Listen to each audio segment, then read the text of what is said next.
Okay, so fragments, what are they? Well, I call them, mini arpeggios or something, where they don't necessarily have to be the entire fretboard, just like 2 or 3 strings that you can move around, and they're just a great tool to kind of throw in to your playing, so it doesn't sound too much like a scale or something, and they can really highlight some cool notes. So firstly, let me show you the first one that I like, which is a C major 7, like this. Okay, so this works in all tunings because I'm just using the 4 strings at the bottom here, so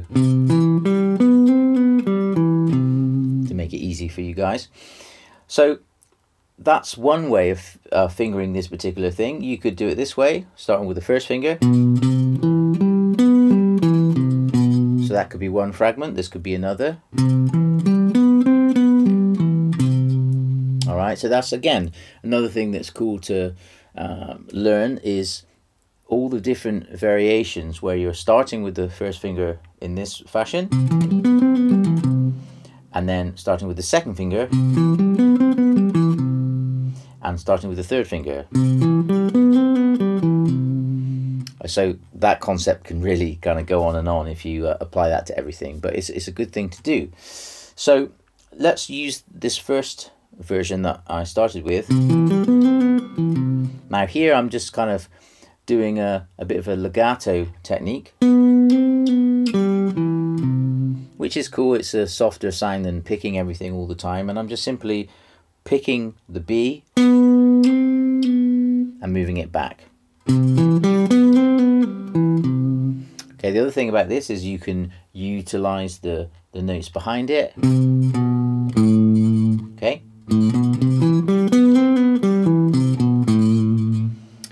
Now, just like the sliding scale, these fragments can be used in major or minor. It just depends how you think about it, or what chord you're playing on. So in this example, I've just said it's a C major 7, but as we learned in the sliding scale, if you go down 3 notes, 1, 2, 3, you get the relative minor, in this case A minor. So this little fragment works over C major or A minor.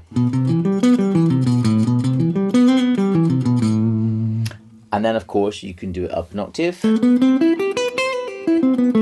or here, or here. All right, and yeah, let's do it firstly over a C major 7, so you can see how it works. 3, 4.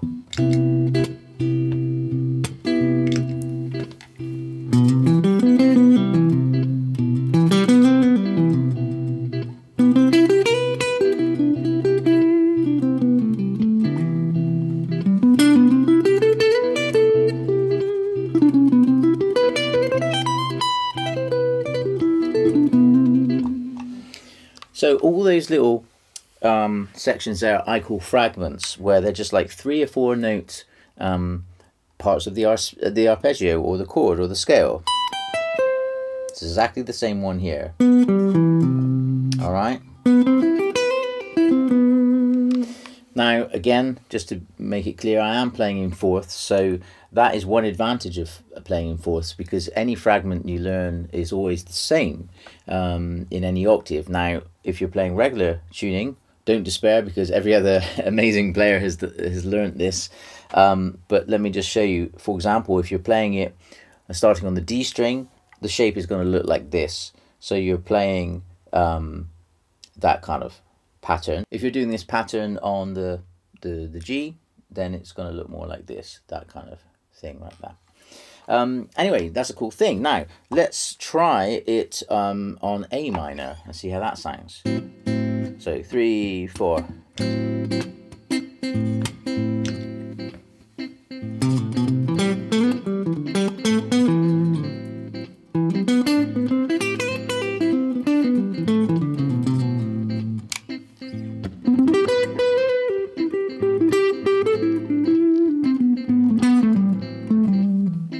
Now what I'm doing there is using the fragment as the basis of the improvisation, and then I might be using a little bit of the scale.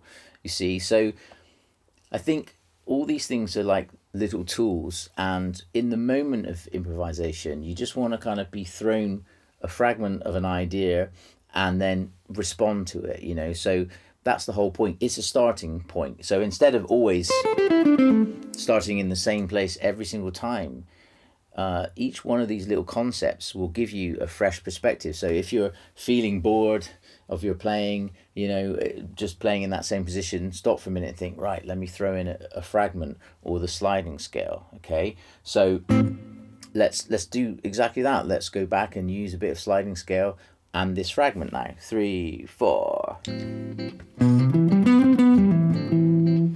Fragment.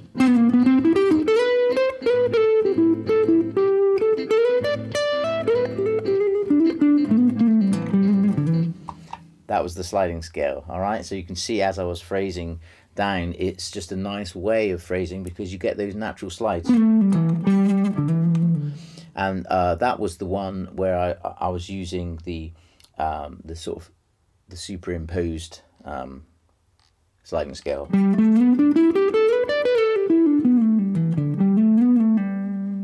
So I was kind of thinking E minor, but it was over an A minor.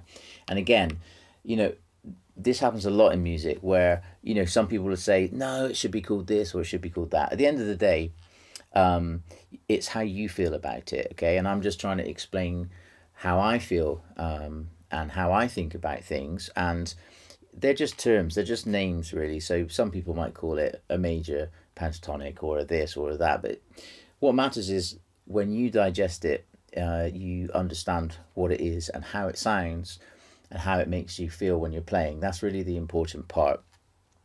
Okay, so yeah, that's a little bit about fragments, and in this case we were using just the major 7 arpeggio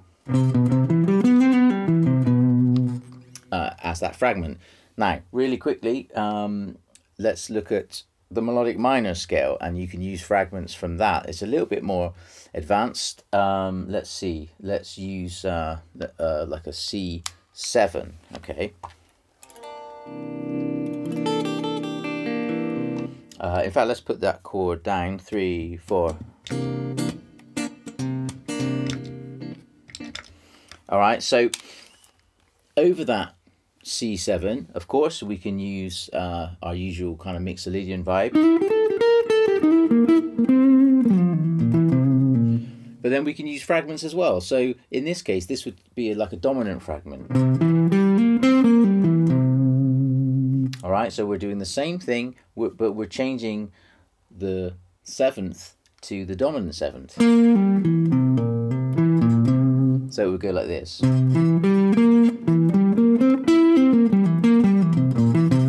For example.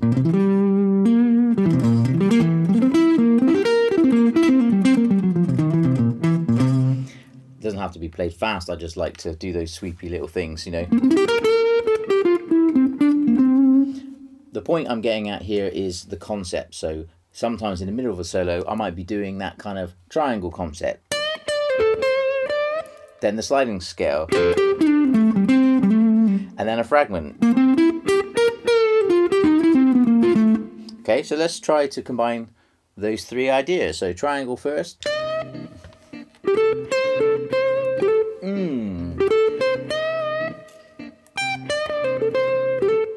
Fragment.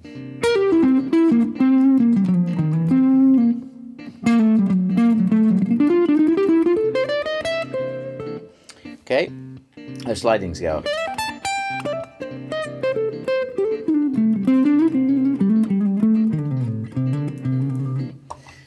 For example, so phrasing with the sliding scale, a bit of the triangle concept, and a fragment. Maybe using a bit of the scale as well. But you can also use melodic minor over like a static dominant chord. In this case, it would be the G melodic minor. So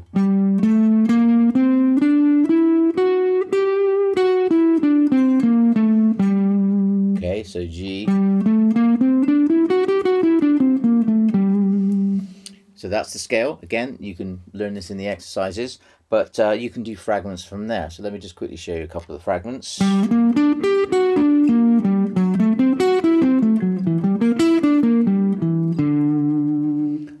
So there are exercises that you can learn later on where you get all the fragments, but they're kind of fun as well because they sound cool. Again, doesn't have to be sweeped, but it sounds cool. So.